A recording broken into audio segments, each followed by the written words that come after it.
If no one's really shooting at you, or you have time and you're not really getting pressured or anything, uh, I do the same method as the first one, but as the first tunneling method where you're just blocking one side. But I just add the second side, which on controller is slower compared to PC, but is doable. And it would look something like this. I would usually put the floor, floor, wall, wall.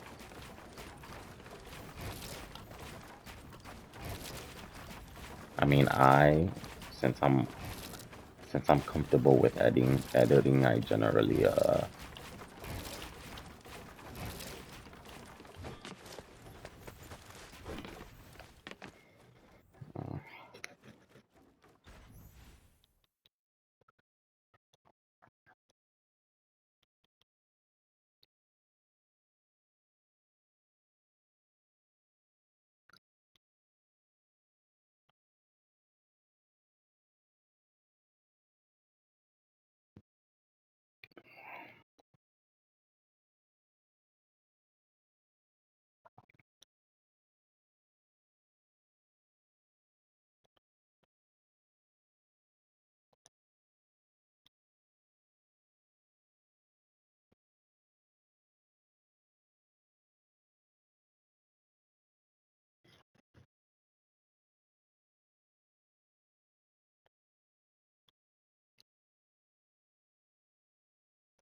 Okay, so if no one's really pressuring you and you have time to put walls on both sides, I would repeat the same tunneling method that I did in the beginning, like the first tunneling method I showed where it just covers one side. Uh, but I would only use this while no one's shooting at you or you feel as if no one's really paying attention to you. Um, I mean, or if storm's just moving slow because people could shoot at you, but I still find it effective. You just have to hold the wall wherever they're shooting at. But essentially, I put the floor, floor, wall, wall, and then I do that slowly. So I'm usually crouching during this, and then sometimes I also put a wall in front of me, um, just to sort of block it for a sec, and then I would edit it like that. And putting a wall in front of you also helps with connecting, since it would you could hold the wall button instead of just clicking it from side to side like you would here to avoid placing this wall in front of you. Um, and then for me it helps me go quicker a little. But yeah, that's another option when tunneling.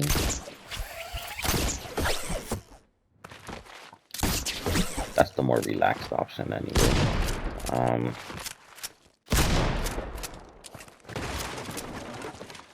And then whenever I first started tunneling, this usually helped me um, with blocking my front side.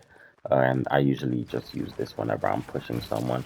I would use the edit the wall and then the stair, and then I just continue doing this. Or I try to do something fancy, which if you're not too advanced, you wouldn't really be able to do, but essentially I do the stair edits. When I first started, I just started doing the stair edit, floor, wall, edit the wall, floor, stair, and then I kind of continue doing that whenever I'm pushing. If I don't have any mobility, like shockwaves or something. Um, so you could also practice that. You could practice with just stair and wall. So stair, edit the stair, and then wall, edit the wall, stair, stuff like that.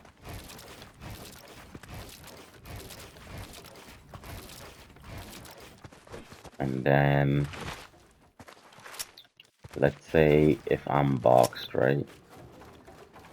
But I have a stair here, I always try to keep one wall at least. So whenever I'm pushing someone, let's say someone's boxed up over here, and I'm the one pushing him, I would either box up here or put a wall and then a stair before trying to take their wall. And I would try to take the wall from the side, kind of right hand peek, to get some sort of protection. And then if they do end up boxing me, so let's say they put that wall, and then roof, I at least could exit through here and not be fully boxed. So you always want to try to have some sort of wall around you when you're pushing, so I think you could escape it if things get tough or if they hit you hard, whatever. You kind of want to have a way to escape, which is by having a wall next to you that you could edit out of. Yeah, whenever I'm getting pushed, I like to keep two boxes open whenever I'm trying to heal, because usually they try to fall in here. Let's say they're pushing me. Instead of editing this like most people would, I would edit this and then shoot them from the side, which usually catches them off guard. Edit over here, shoot them through there. There's no way that they could hit me with that edit. Things like that. So whenever you're running away, I like to build two boxes. But whenever you're just chilling, you just want to stick to one box. Whenever you're building a box, you want to sort of look down in order to build it quickly, because if you're looking too far up, I mean, that one was still quick, but some people build boxes like that. Some people double box by accident. So the more you look down, the closer the wall is going to be. The more you look up, the farther it's going to be.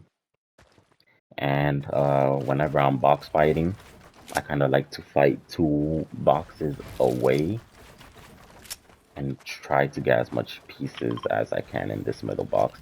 So let's say this box is someone else's, and they're box fighting me. I try to put a cone there or a stair, and then I try to take their wall like this. And then from here with the wall specifically, you could edit this wall. So let's say I take that wall and there's an opponent behind that. I could hold my map out and then hold the wall button. And then with that, I could edit the wall from all the way over here from my own box. And then that's an easy shot. You could put a cone in there if you go a little closer, things like that. So that's just box fighting tips. Pre-firing. We could go through this during one of my sessions, but you kind of have to guess where the opponent is at whenever they're pickaxing your wall, and guess when they're going to break the wall. And then once you assume that the wall is going to break, you shoot and then you hold the wall. So it would look, let's say the opponent was gonna break the wall. Now I would shoot and then hold the wall to keep the wall, and then possibly deal damage to the opponent. That's very helpful. I use it whenever I'm boxed as well. Um, let's say this stair is mine. I could either uh, let's say this stair is mine, right? And they're under this stair, and every other piece is theirs. I could either edit the stair and try to catch them that way, or if they're pickaxing it, um, pre-firing also works for that. So you kind of assume where they're at and when they're going to hit it, and then you just shoot, and then hold the stair again, uh, or whatever piece was giving you some protection. Um, During end game, I always keep a mobility, so like a grappler, uh, something that gives me movement, like a grappler, a sword, shockwaves, things like that.